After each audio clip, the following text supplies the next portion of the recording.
जगत के रंग क्या देखूं, तेरा दीदार काफी है। क्यों भटकूं गैरों के दर पे, तेरा दरबार काफी है। जगत के रंग क्या देखूं, तेरा दीदार काफी है। जय श्री कृष्ण। एक गोपी बोली, हे कृष्ण, जब से आपने इस ब्रज भूमि में जन्म लिया, तब से प्रत्येक वस्तु धन्य लगती है। वृंदावन की भूमि धन्य हो गई है और ऐसा प्रतीत होता है मानो यहाँ स्वयं लक्ष्मी जी निवास कर रही हों। किंतु यदि कोई दुखी है तो वे हम ही हैं, क्योंकि हम आपको निरंतर खोजती रहती हैं। फिर भी आपके दर्शन नहीं हो पा रहे। हमारा जीवन आप पर ही आश्रित है, अतः हमारी प्रार्थना है कि आप पुनः हमारे पास आ जाएं। एक अन्य गोपी बोली, हे प्रिय कृष्ण, आप उस कमल फूल के भी प्राण हैं, जो शरद ऋतु की स्वच्छ वर्षा के कारण पारदर्शी बने सरोवर के जल में उगता है। यद्यपि कमल फूल देखने में इतने सुंदर हैं, किंतु आपको देखे बिना वे मुरझा जाते हैं। इसी प्रकार आपके बिना हम भी मरासन हो चुके हैं। वस्तुतः हम आपकी पत्नियां नहीं हैं, किंतु आपकी दासियां हैं। आप हम पर एक शदाम भी नहीं खर्चते, फिर भी हम आपको चितवन मात्र के प्रति आकृष्ट हैं। अब यदि हम आपके चितवन पाए बिना मर जाती हैं, तो आप ही हमारी मृत्यु के लिए उत्तरदायी होंगे। स्त्रियों का वध महान पाप है, और यदि आप हमें देखने नहीं आते तो हम मर जाती हैं, तो आपको इस पाप का फल भोगना पड़ेगा। अतः कृपा करके हमें देखने आ जाइए। आप ये ना सोचें कि केवल अस्त्र शस्त्र से ही कोई मारा जा सकता है। हम तो आपके अभाव में भी मरी जा रही हैं। आपको सोचना चाहिए कि आप स्त्रियों के वध के लिए किस प्रकार उत्तरदायी हैं। हम आपके प्रति सतत कृतज्ञ हैं, क्योंकि आपने हमारी कई बार रक्षा की है। आपने यमुना के विषैले जल से, कालिया सर्प से, बकासुर से, इंद्र की मूसलाधार वर्षा तथा उसके कोप से, दावाग्नि से तथा अन्य अनेक दुर्घटनाओं से हमें बचाया है। आप सबसे महान तथा सर्वशक्तिमान हैं। ये आश्चर्य की बात है कि आपने हमें अनेक संकटों से बचाया है, किंतु हमें आश्चर्य हो रहा है कि इस अवसर पर आप हमारी उपेक्षा क्यों कर रहे हैं। हे सखा, हे कृष्ण, हमें भली भांति ज्ञात है कि आप माता यशोदा अथवा नंद महाराज के पुत्र नहीं हैं। आप तो श्री भगवान तथा समस्त जीवों के परमात्मा हैं। आप अपनी अहेतु की कृपा से इस संसार की रक्षा करने के लिए ब्रह्मा जी की प्रार्थना पर अवतरित हुए हैं। ये तो आपकी कृपा ही है कि आप यदुवंश में प्रकट हुए। ये यदुकुल श्रेष्ठ, यदि कोई इस भौतिक जगत से डरकर आपके चरण कमलों की शरण ग्रहण करता है, तो आप कभी उसकी रक्षा करने से इनकार नहीं करते। आपकी चाल रमणीक है तथा आप स्वतंत्र हैं। आप एक हाथ से देवी लक्ष्मी का स्पर्श करते हैं तो दूसरे हाथ से कमल का फूल लिए रहते हैं। ये आपका अलौकिक स्वरूप है। अतः आप कृपा करके हम सबके समक्ष आइए और हाथ में कमल पुष्प धारण करके आशीर्वाद दीजिए। हे कृष्ण, आप वृंदावन वासियों के समस्त भाइयों के हर्ता हैं। आप परम शक्तिवान वीर, और हम जानते हैं कि आप अपनी सुंदर मुस्कान से ही अपने भक्तों की वृथा, गर्व को तथा हम जैसी स्त्रियों के गर्व को भी खंडित कर सकते हैं। हम मात्र आपकी दासियां हैं। अतः कृपा करके अपना कमल सरीखा सुंदर मुखड़ा दिखाकर हमें अंगीकार कीजिए। हे कृष्ण, वास्तव में हम सब आपके चरण कमलों का स्पर्श पाकर अत्यंत कामुक हो उठे हैं। आपके चरण कमल उन भक्तों के सभी पापों को ध्वंस कर देते हैं जो आपकी शरण में आए हैं। आप इतने दयालु हैं कि साधारण पशु तक आपके चरण कमलों की शरण ग्रहण करते हैं। आपके चरण कमल लक्ष्मी जी के भी निवास स्थान है। फिर भी आपने उनसे कालिया नाग के फनों पर नृत्य किया। अब हम प्रार्थना करती हैं कि आप हमारे वक्ष स्थलों पर अपने चरण कमल रखें, जिससे आपका स्पर्श पाने की हमारी काम इच्छा शांत हो। हे प्रभु, आपके कमल जैसे नेत्र कितने सुंदर तथा आकर्षक हैं। आपके मीठे वचन इतने मोहक हैं कि बड़े से बड़े विद्वान भी आकर्षित होकर आप पर प्रसन्न हो जाते हैं। हम भी आपकी वाणी तथा आपके मुख एवं नेत्रों की सुंदरता से आकृष्ट हैं। अतः आप हमें अपने अमृत सदृश दर्शन से संतुष्ट कीजिए। आपके द्वारा बोले गए शब्द अथवा आपके कार्यकलापों का वर्णन करने वाले शब्द अमृत से युक्त हैं, और आपके शब्दों के श्रवण मात्र से मनुष्य इस संसार की प्रज्वलित अग्नि से बच सकता है। ब्रह्मा तथा शिव जैसे महान देवता सदा आपकी वाणी की महिमा का गुणगान करते हैं। वे ऐसा इस भौतिक जगत के जीवों के पाप कर्मों के उच्छेदन के लिए ही करते हैं। आपके दिव्य शब्दों के श्रवण मात्र से मनुष्य पुण्य कर्म करने के स्तर तक उठ जाता है। वैष्णवों के लिए तो आपके शब्द दिव्य आनंद देने वाले हैं। और जो साधु पुरुष आपके दिव्य संदेश को सारे संसार में वितरित करने लगते हैं, वे उत्तम कोटि के दानी व्यक्ति हैं। इसकी पुष्टि शील रूप गोस्वामी द्वारा होती है, जब उन्होंने भगवान श्री चैतन्य को अत्यंत दानी अवतार बनाया, क्योंकि वे सारे संसार में श्री कृष्ण के शब्दों तथा श्री कृष्ण के प्रेम का निःशुल्क वितरण कर रहे थे। गोपियां कहती रही, हे कृष्ण, आप बड़े चातुर हैं। आप कल्पना करें कि हम सब आपकी चातुर्यपूर्ण हंसी, आपकी मोह चितवन वृंदावन में अपने साथ आपका विचरण तथा आपके शुभ ध्यान को स्मरण करके कितनी दुखी हैं। आपकी एकांत वार्ता हृदय को गुदगुदाने वाली होती है। अब हम आपके व्यवहार को स्मरण करके संतप्त हैं। कृपया हमारी रक्षा करें। हे कृष्ण, आपको भली भांति ज्ञात है कि जब आप वृंदावन गांव से गाय चराने के लिए जंगल में जाते थे तो हम कितनी उदास हो जाती थी। हम ये सोचकर कितनी दुखी हैं कि आपके कोमल चरण कमलों में शुष्क कुश तथा जंगल के कंकड़ गड़ रहे होंगे। हम आपके प्रति इतनी आसक्त हैं कि निरंतर आपके चरण कमलों का ही चिंतन करती रहती हैं। हे कृष्ण, जब आप पशुओं से चारागाह से लौटते हैं तो हम आपके मुखमंडल को घुंघराले वालों से ढका तथा गौरस से सना देखती हैं। हम आपके मंद मुस्कान युक्त चेहरे को देखती हैं तो आपके समागम से आनंद प्राप्त करने की इच्छा हमारी बढ़ जाती है। हे कृष्ण, आप परम प्रेमी और शरणागतों को सदा आश्रय देने वाले हैं। आप सबों की इच्छा पूर्ति करने वाले हैं। आपके चरण कमलों की पूजा ब्रह्मांड के ब्रह्मा जी भी करते हैं। जो भी आपके चरण कमलों की पूजा करता है उससे आप वरदान देते हैं। अतः आप हम पर प्रसन्न हो और हमारे वक्षस्थलों पर अपने चरण रखकर इस दुख से हमें उबारे। हे कृष्ण, हम आपकी याचना कर रही हैं, जो आप अपनी बांसुरी को भी प्रदान करते हैं। आपकी बांसुरी की ध्वनि सारे संसार को, हमारे हृदय को भी मोह लेती है। अतः आप कृपा करके लौट आए। अंततः जब श्री कृष्ण उन गोपियों के मध्य प्रकट हुए तो वे अतीव सुंदर लग रहे थे, जो समस्त ऐश्वर्य से युक्त व्यक्ति के अनुकूल था। ब्रह्म संहिता में कहा गया है कि श्री कृष्ण अकेले विशेष सुंदर नहीं लगते, किंतु जब उनकी शक्ति विशेषत राधा रानी के रूप में उनकी हलदाहिनी शक्ति विस्तार करती है तो वे अत्यंत भव्य प्रतीत होते हैं। शक्ति रहित परम सत्य की पूर्णता की मायावादी विचारधारा अपूर्ण ज्ञान के कारण है। वस्तुत अपनी विभिन्न शक्तियों के प्रदर्शन के बिना परम सत्य पूर्ण नहीं है। उनका शरीर नित्य आनंद तथा ज्ञान का दिव्य स्वरूप है। श्री कृष्ण विभिन्न शक्तियों से निरंतर घिरे रहते हैं। अतः वे पूर्ण सुंदर तथा सुंदर हैं। वे पूर्ण हैं और सुंदर भी हैं। हमें ब्रह्म संहिता तथा सकंद पुराण से पता चलता है कि श्री कृष्ण निरंतर हजारों लक्ष्मियों से घिरे रहते हैं। ये गोपियाँ लक्ष्मियाँ ही हैं, जिनके साथ श्री कृष्ण यमुना के तट पर हाथ में हाथ डालकर घूमते थे। सकंद पुराण के अनुसार हजारों गोपियों में से 16,000 गोपियां प्रमुख हैं और इनमें से भी 108 गोपियां विशेष रूप से विख्यात हैं। इन 108 में से 8 अत्यधिक प्रधान हैं। इन 8 में से राधा रानी तथा चंद्रावली प्रमुख है और इन 2 गोपियों में से राधा रानी सर्वोपरि है। जब श्री कृष्ण ने यमुना तट पर स्थित जंगल में प्रवेश किया तो चांदनी से आसपास का सारा अंधकार दूर हो गया। ऋतु के अनुकूल कुंद तथा कदम फूल खिले हुए हैं और मंद वायु उनकी सुगंध को फैला रही थी। सुगंध को मधु समझकर वायु के साथ मधुमक्खियां भी मंडरा रही थी। गोपियों ने नरम बालू को बराबर किया और उसके ऊपर वस्त्र रखकर श्री कृष्ण के बैठने के लिए गुदगुदा आसन तैयार कर दिया। वहाँ पर जितनी गोपियां एकत्रित थी, लगभग वे सब वेदांती थी। पूर्व जन्म में भगवान श्री रामचंद्र के अवतार के समय वे वैदिक विद्वान थी, जिन्होंने माधुर्य प्रेम में भगवान श्री रामचंद्र के सानिध्य की इच्छा की थी। श्री रामचंद्र जी ने उन्हें वर दिया था कि भगवान श्री कृष्ण के अवतार के समय वे उपस्थित होंगी और उनकी इच्छाओं की वे पूर्ति करेंगे। श्री कृष्ण के अवतार के समय इन वैदिक विद्वानों ने वृंदावन में तरुण गोपियों के रूप में जन्म लिया और अपने पूर्व जन्म की इच्छा पूर्ति के लिए उन्हें श्री कृष्ण का सानिध्य प्राप्त हुआ। उनका चरम मंतव्य प्राप्त हो चुका है और वे उतनी प्रसन्न थी कि उन्हें किसी और वस्तु की इच्छा नहीं थी।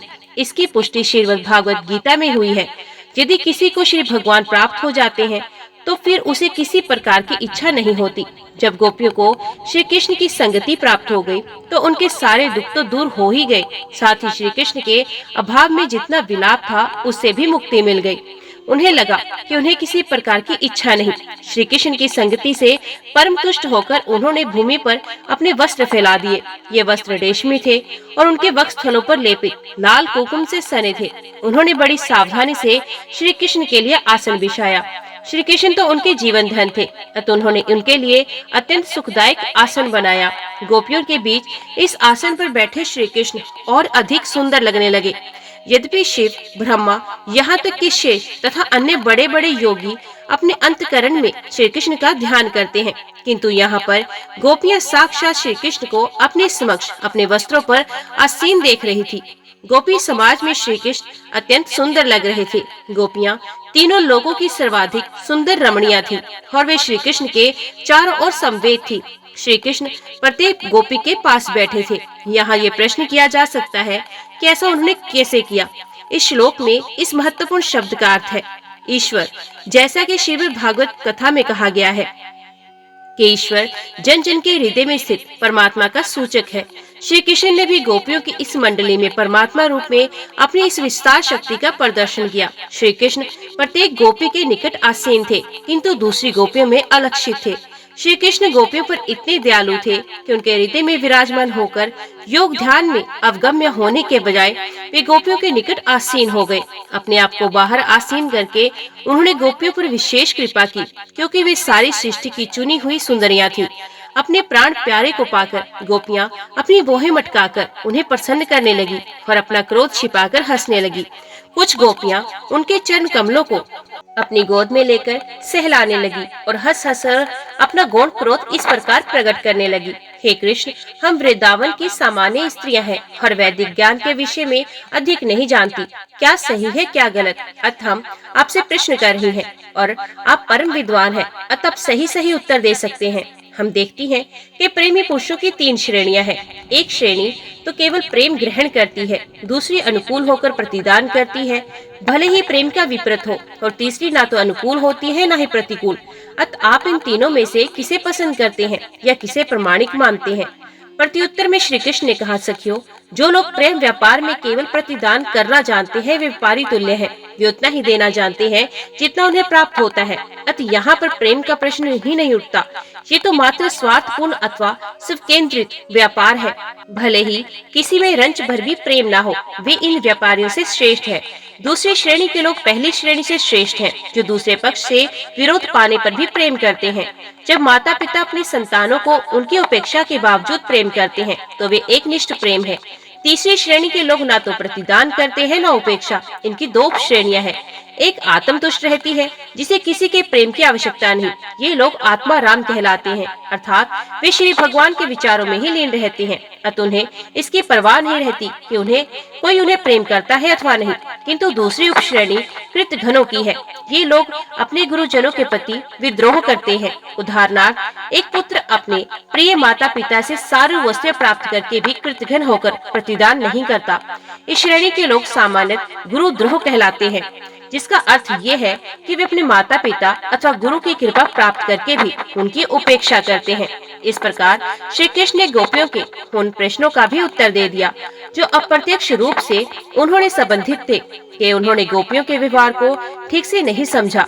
उत्तर में श्री कृष्ण ने कहा कि श्री भगवान रूप में वे आत्म संतुष्ट हैं, वो आत्मा राम है, उन्हें किसी के प्रेम की आवश्यकता नहीं।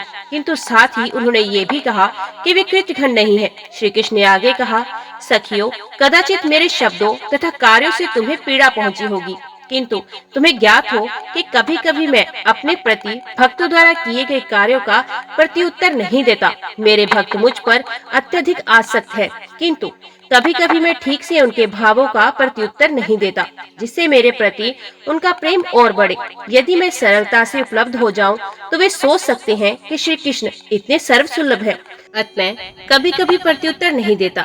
यदि किसी पुरुष के पास धन ना हो, किंतु कुछ काल बाद यदि वे कुछ संपत्ति संचित भी कर ले और तब ये संपत्ति नष्ट हो जाए, तो वे नष्ट हुई संपत्ति का चिंतन 24 घंटे करेगा।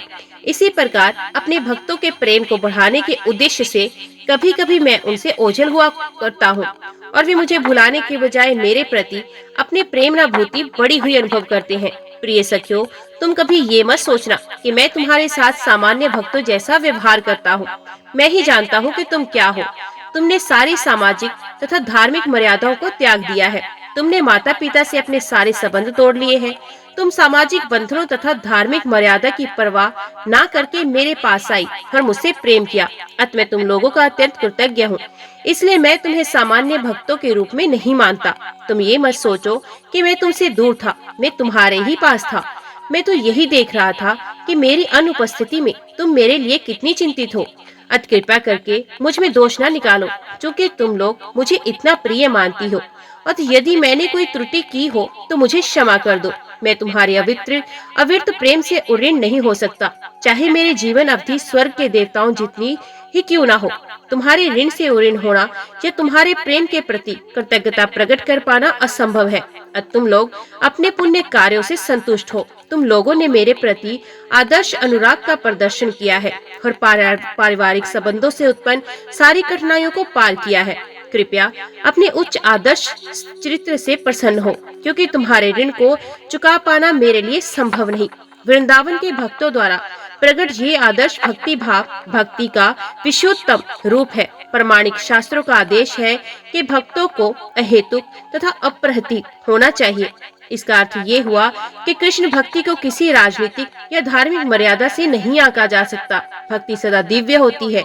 गोपियों ने श्री कृष्ण के प्रति विशेष रूप से शुद्ध भक्ति प्रदर्शित की, यहाँ तक कि श्री कृष्ण स्वयं उनके ऋणी बने रहे। अतः भगवान श्री चैतन्य ने कहा है कि वृंदावन में गोपियों द्वारा प्रदर्शित भक्ति श्री भगवान तक पहुँचने की अन्य समस्त विधियों को लांघ गई थी। भगवान श्री कृष्ण के ऐसे सांत्वना प्रदायक वचनों को सुनकर गोपियाँ परम प्रसन्न हुई।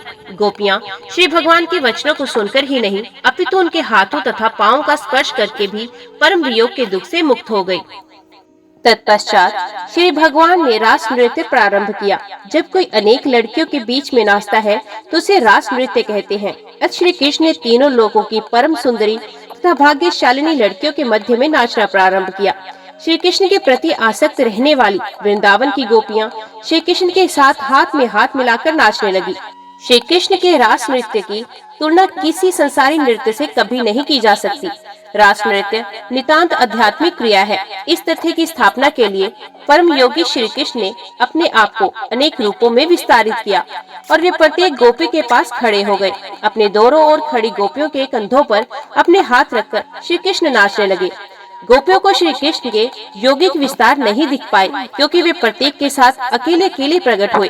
प्रत्येक गोपी सोच रही थी कि श्री कृष्ण केवल उसी के साथ नाच रहे हैं। इस अद्भुत नृत्य को स्वर्ग के निवासी अपने अपने विमानों में उड़कर देखने लगे, क्योंकि वे गोपियों के साथ श्री कृष्ण के नृत्य को देखने के लिए उत्सुक थे। गंधर्व तथा किन्नर गाने लगे और अपनी अपनी पत्नियों समेत सारे गंधर्व नृत्य मंडली पर पुष्प वर्षा करने लगे।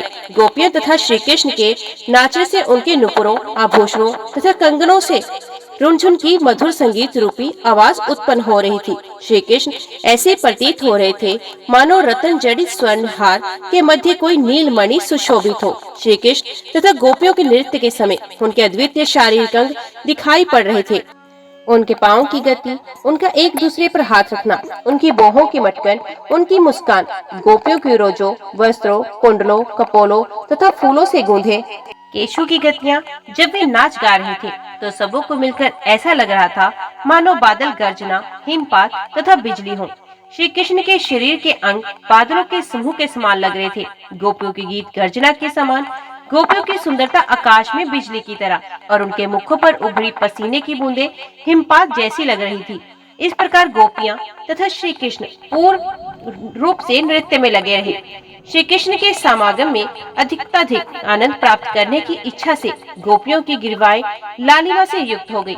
उन्हें संतुष्ट करने के लिए श्री कृष्ण उनके गाने के साथ साथ ताल देने लगे। वस्तु सारा संसार श्री कृष्ण के गायन से ओतप्रोत है, किंतु विभिन्न जीव उसे भिन्न भिन्न रूपों में सराहते हैं। इसकी पुष्टि श्रीमद् भागवत गीता में हुई है। श्री कृष्ण नाच रहे हैं तथा प्रत्येक जीवात्मा भी नाच रहा है, किंतु आध्यात्मिक तथा भौतिक जगत के नृत्यों में अंतर होता है। इसे श्री चैतन्य चरितामृत के लेखक ने व्यक्त किया है और कहा है कि श्री कृष्ण नृत्य का आचार्य है और प्रत्येक व्यक्ति उनका सेवक है। प्रत्येक व्यक्ति श्री कृष्ण के नृत्य का अनुकरण करने का प्रयास कर रहा है। जो लोग कृष्ण भावना भावित हैं, वे श्री कृष्ण के नृत्य का ठीक से अनुसरण कर पाते हैं।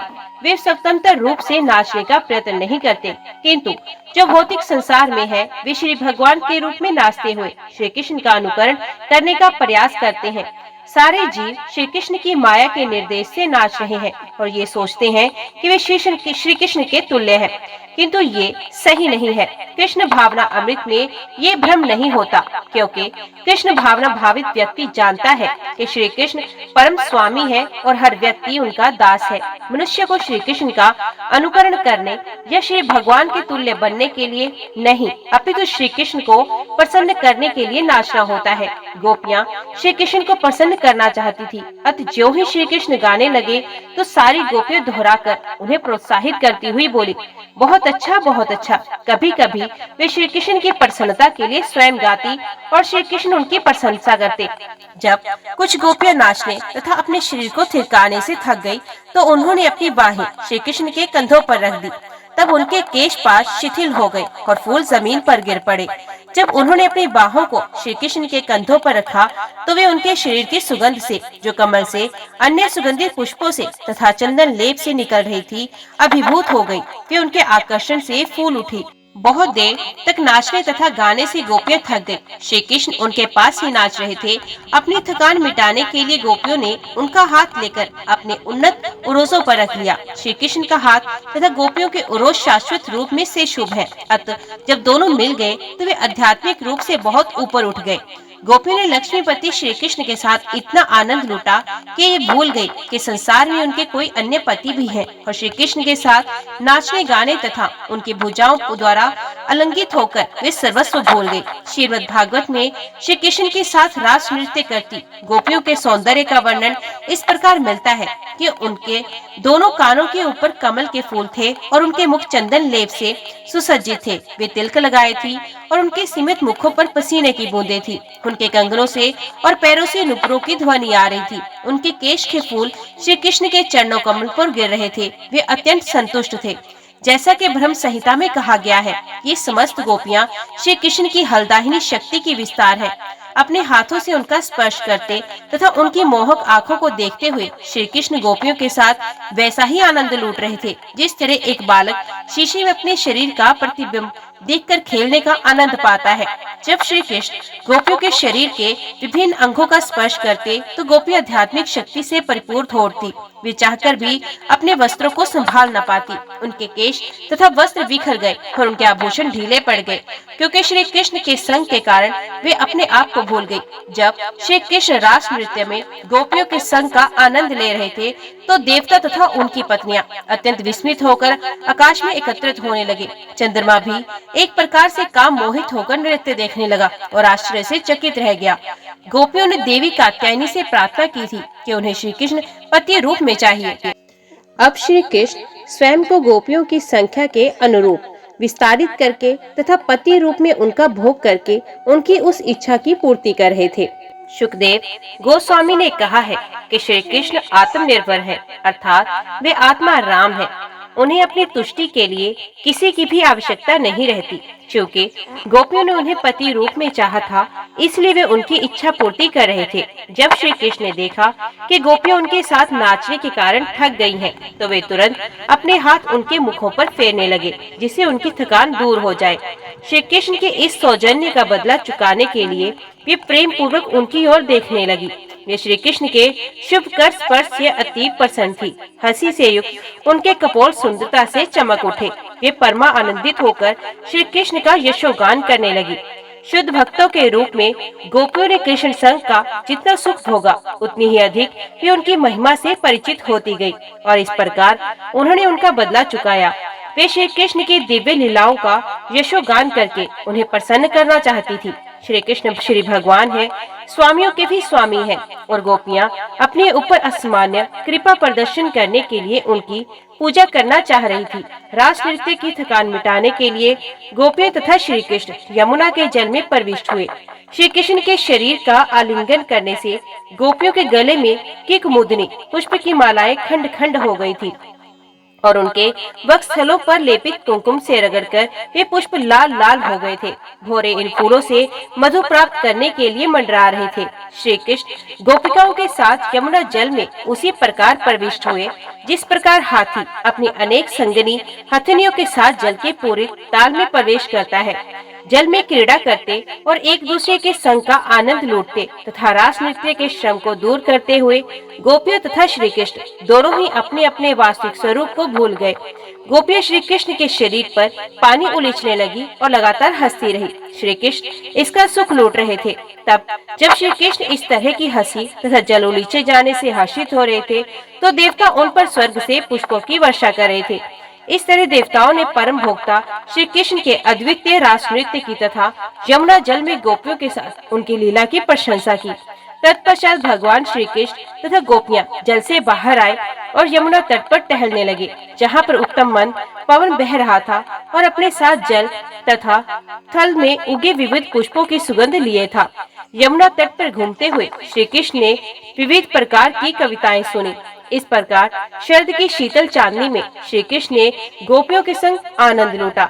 शरद ऋतु में काम वासना विशेष रूप से तेज हो जाती है, किंतु श्री कृष्ण तथा गोपियों के साहचर्य की विचित्रता ये थी कि काम वासना का कहीं नाम नहीं था, जैसा कि श्रीमद् भागवत में गोस्वामी ने स्पष्ट कहा है। कामोत्तेजना पूर्णतः वश में थी। गोपियों के साथ श्री कृष्ण के नृत्य तथा इस भौतिक जगत में सामान्य नृत्य के मध्य अंतर है।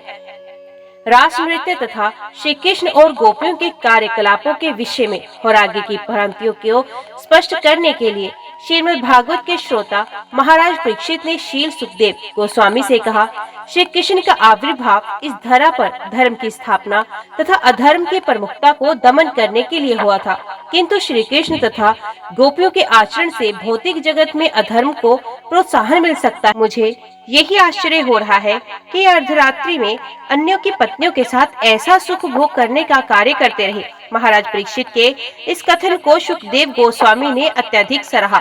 इसका उत्तर उन मायावादी निर्वेशवादियों के गृहित कार्यों की संभावना व्यक्त करता है, जो अपने आप को श्री कृष्ण मानकर तरुण बालाओं तथा स्त्रियों के संग सुख भोग करते रहते हैं। मूलभूत वैदिक आदेश किसी व्यक्ति को अपनी पत्नी के अतिरिक्त अन्य किसी स्त्री के साथ रमण करने की अनुमति प्रदान नहीं करते। श्री कृष्ण द्वारा गोपियों की सराहना स्पष्ट रूप से इन सिद्धांतों का अतिक्रमण लगती है। महाराज परीक्षित ने शील सुखदेव गोस्वामी से सारी स्थिति समझ ली। फिर रास नृत्य में श्री कृष्ण तथा गोपियों की दिव्य प्रकृति को और अधिक स्पष्ट करने के लिए उन्होंने आश्चर्य व्यक्त किया। प्राकृतिक सहजियों द्वारा स्त्रियों का अनियंत्रित संसर्ग रोकने के लिए ये अत्यंत महत्वपूर्ण है। महाराज परीक्षित ने अपने कथन में कई महत्वपूर्ण शब्दों का प्रयोग किया है, जिनके स्पष्टीकरण की आवश्यकता है। पहला शब्द है ग्रहित। महाराज परीक्षित का पहला संदेह इस प्रकार था, भगवान श्री कृष्ण श्री भगवान है, जिन्होंने धर्म स्थापना के लिए अवतार लिया, तो फिर अर्धरात्रि में प्राय स्त्रियों के साथ मिलकर वे नृत्य आलिंगन का आनंद क्यों ले रहे हैं? वैदिक उपदेशों के अनुसार इसकी अनुमति नहीं है। यही नहीं, जब सर्वप्रथम गोपियां उनके पास आई थी तो उन्होंने उनसे अपने घर लौट जाने का उपदेश दिया था। वेदों के अनुसार प्राय स्त्रियां या तरुण बालाओं की बुलाकर उनके साथ नृत्य का आनंद लूटना निश्चय ही ग्रहित है। तो फिर श्री कृष्ण ने ऐसा क्यों किया? दूसरा शब्द है आप्तकाम। कुछ लोग इसका अर्थ ये ले सकते हैं कि तरुणों के बीच श्री कृष्ण अत्यंत कामुक थे, किंतु परीक्षित महाराज ने कहा कि ऐसा संभव नहीं हो सकता। वे भी कभी कामुक नहीं हो सकते। सर्वप्रथम वे भौतिक गणना के अनुसार केवल 8 वर्ष के थे और इस आयु में कोई भी बालक कामुक नहीं हो सकता। आप्त काम का अर्थ है कि श्री भगवान स्वयं में संतुष्ट हैं। यदि वे कामुक हो भी तो उन्हें अपनी कामेच्छाओं की तुष्टि के लिए किसी अन्य व्यक्ति की सहायता की आवश्यकता नहीं रहती। दूसरी बात यह है, स्वयं कामुक न होते हुए भी श्री कृष्ण गोपियों की कामेच्छाओं से प्रेरित हुए होंगे। किंतु महाराज परीक्षित ने फिर एक अन्य शब्द का प्रयोग किया। ये है यदुपति, जिसका अर्थ है यदुवंश की सर्वाधिक सामान्य व्यक्ति। यदुवंशी राजा अत्यंत पवित्र माने जाते हैं और उनके वंशज भी वैसे ही हैं। उस परिवार में जन्म लेकर भला श्री कृष्ण किस प्रकार गोपियों द्वारा प्रेरित हुए होंगे। अतः ये निष्कर्ष निकला कि श्री कृष्ण के लिए कोई भी ग्रहित काम कर पाना संभव नहीं था। किंतु महाराज परीक्षित को संदेह था कि श्री कृष्ण ने ऐसा क्यों किया।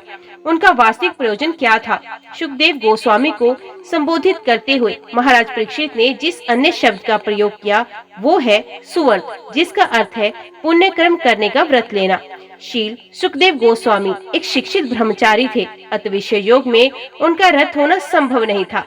ब्रह्मचारियों के लिए ये नितांत वर्जित है। तो शील सुखदेव गोस्वामी जैसे ब्रह्मचारी के विषय में क्या कहना। किंतु जिन परिस्थितियों में रास नृत्य हुआ था वे अत्यंत संदेहास्पद थी। अतः महाराज परीक्षित ने स्पष्टीकरण के लिए सुखदेव गोस्वामी से पूछा। सुखदेव गोस्वामी ने तुरंत उत्तर दिया कि परम नियंता द्वारा धार्मिक सिद्धांतों का अतिक्रमण उनकी महान शक्ति को प्रमाणित करता है। उदाहरण, अग्नि किसी भी ग्रहित वस्तु को जला सकती है, ये अग्नि की श्रेष्ठता का प्राप्त्य है। इसी प्रकार सूर्य मूत्र या मल से जल का शोषण कर सकता है, किंतु सूर्य कलुषित नहीं होता, अपितु धूप के प्रभाव से प्रदूषित तथा संदूषित स्थान संदूषण रहित हो जाता है। कोई चाहे तो ये भी तर्क कर सकता है कि चूंकि श्री कृष्ण सर्वोच्च प्रमाण है, अतः उनके कर्मों का पालन करना चाहिए। इस तर्क के उत्तर में श्री सुखदेव गोस्वामी ने स्पष्ट कहा कि ईश्वर अर्थात परम नियंता कभी कभी अपने ही आदेशों का अतिक्रमण कर सकते हैं, किंतु ये केवल स्वयं नियामक के लिए संभव है, उसके अनुयायियों के लिए नहीं। नियंता द्वारा किए गए असामान्य तथा असाधारण कार्यों का कभी भी अनुकरण नहीं किया जा सकता। गोस्वामी ने आगाह किया है कि जो बद्ध जीव अपने वश में नहीं है, उन्हें नियंता के असामान्य कार्यों के अनुकरण का सोचना भी नहीं चाहिए। एक मायावादी चिंतक झूठे ही अपने को ईश्वर या श्री कृष्ण होने का दावा कर सकता है, किंतु वे वास्तव में श्री कृष्ण की भांति कार्य संपन्न नहीं कर सकता। वे अपने अनुयायियों को झूठे ही रास नृत्य की नकल करने के लिए मना सकता है, किंतु वे गोवर्धन पर्वत को नहीं उठा सकता। भूतकाल में हमें मायावादी पाखंडियों के अनेक अनुभव प्राप्त हैं, जहां उन्होंने श्री कृष्ण बनकर रासलीला का भोग करने के उद्देश्य से अपने अनुयायियों को धोखा दिया। कई बार तो सरकार ने उनकी तलाशी ली, उन्हें बंदी बनाया और दंड भी दिया। उड़ीसा में शील भक्ति विनोद ठाकुर ने एक तथाकथित श्री विष्णु के अवतार को दंडित किया, जो तरुणों के साथ रासलीला रचाने की नकल करता था। उसके तथाकथित अवतार के विरुद्ध अनेक शिकायतें थी। उस समय शील भक्ति विनोद ठाकुर जिलाधीश थे और सरकार ने उन्हें इस धूर्त को दंडित करने के लिए नियुक्त किया था। उन्होंने उसे कठोर दंड दिया। रासलीला का अनुकरण कोई नहीं कर सकता। शील सुखदेव गोस्वामी तो यहाँ तक आगाह करते हैं कि कोई भी इसका अनुकरण करने का विचार तक न करे। वे विशेष रूप से उल्लेख करते हैं कि यदि कोई मूर्खतावश श्री कृष्ण की रासलीला का अनुकरण करने का यत्न भी करता है, तो वे उसी तरह मरेगा जिस प्रकार शिवजी के विषपान का अनुकरण करने की इच्छा करने वाला व्यक्ति मरता है। शिवजी ने विषपान किया और उसे अपने कंठ में रखा, जिससे उनका कंठ नीला पड़ गया, इसलिए शिवजी नीलकंठ कहलाते हैं। किंतु यदि कोई सामान्य पुरुष विषपान करे तो यह गांजा पीकर शिवजी का अनुकरण करे तो वह तुरंत ही मर जाएगा और विनिष्ट हो जाएगा। गोपियों के साथ श्री कृष्ण का ये व्यवहार विशिष्ट परिस्थितियों में था। अधिकांश गोपियां अपने पूर्व जन्म में महान ऋषि थी, जो वेदों के अध्ययन में पटु थी, और जब भगवान श्री कृष्ण भगवान श्री रामचंद्र के रूप में अवतरित हुए थे तो वे उनके साथ सुख भोग करना चाहती थी। भगवान श्री रामचंद्र ने उन्हें वर दिया था कि जब वे श्री कृष्ण के रूप में अवतार लेंगे तो उनकी इच्छाएं पूरी होंगी। अतः भगवान श्री कृष्ण के अवतार का सुख उपयोग करने की गोपियों की इच्छा अत्यंत दीर्घ काल से बनी हुई थी। श्री कृष्ण को अपना पति बनाने के लिए वे देवी कात्यायनी के पास गई। ऐसे अन्य अनेक उदाहरण हैं जो श्री कृष्ण की परम सत्ता को प्रमाणित करते हैं और ये प्रदर्शित करते हैं कि वे भौतिक जगत के विधि विधानों से बंधे हुए नहीं हैं। विशिष्ट परिस्थितियों में अपने भक्तों पर कृपा करने के लिए वे इच्छा अनुसार कार्य करते हैं, किंतु वे ही ऐसा कर सकते हैं क्योंकि वे परम नियंता है। सामान्य लोगों को चाहिए कि श्री कृष्ण द्वारा श्रीमद् भागवत गीता में दिए गए उपदेशों का पालन करें और रासलीला द्वारा कभी भी श्री कृष्ण का अनुकरण करने की कल्पना तक न करें। श्री कृष्ण द्वारा गोवर्धन पर्वत को उठाया जाना, पूतना जैसी राक्षसी का वध करना तथा अन्य घटनाएं स्पष्ट रूप से उनके अलौकिक कार्य हैं। इसी प्रकार रासलीला भी असामान्य कार्य है जिसका अनुकरण सामान्य व्यक्ति नहीं कर सकता। अर्जुन जैसे अपने वृत्ति में लगे हुए सामान्य व्यक्ति को चाहिए कि वे श्री कृष्ण को प्रसन्न करने के लिए अपना कर्तव्य करे। यही उसके सामर्थ्य की बात है। अर्जुन योद्धा था और श्री कृष्ण की इच्छा थी कि उनको प्रसन्न करने के लिए वे युद्ध करे। पहले तो अर्जुन इसके लिए तैयार नहीं हुआ, किंतु बाद में वे राजी हो गया। सामान्य पुरुषों को कर्तव्य निभाने होते हैं। उन्हें कूदकर श्री कृष्ण का अनुकरण करके रासलीला में प्रवृत्त होकर अपना विनाश नहीं कर लेना चाहिए। मनुष्य को ये निश्चित रूप से जान लेना चाहिए कि गोपियों के वरदान स्वरूप श्री कृष्ण ने जो कुछ भी किया उसमें उनका कोई निजी स्वार्थ नहीं था। जैसा कि श्रीमद् भागवत में कहा गया है, श्री कृष्ण को कभी अपने कर्म फल का सुख या दुख नहीं भोगना पड़ता, अतः वे कभी अधर्म का आचरण नहीं करते। वे सभी धार्मिक कर्मों तथा सिद्धांतों से परे हैं। उन्हें प्रकृति के त्रिगुण छू तक नहीं सकते। वे समस्त जीवों के परम नियंता है, चाहे वे मानव समाज हो, चाहे देव समाज हो या जीवों की अधम योनियां हो। वे भौतिक प्रकृति के भी परम नियंता है, अतः उन्हें धर्म या अधर्म से कुछ भी लेना देना नहीं होता। जय श्री कृष्ण। आज की वीडियो में इतना ही। उम्मीद करती हूँ वीडियो आपको पसंद आई होगी। वीडियो पसंद आई हो तो वीडियो को लाइक और चैनल को सब्सक्राइब जरूर कीजिएगा। जय श्री कृष्णा लिखकर कमेंट बॉक्स में अपनी हाजिरी और अपने सुझाव देना ना भूलिएगा। तो मिलते हैं अगली कथा अगले अध्याय के साथ। तब तक के लिए देखते व सुनते रहिए। जय मां कंजक, जय माता दी।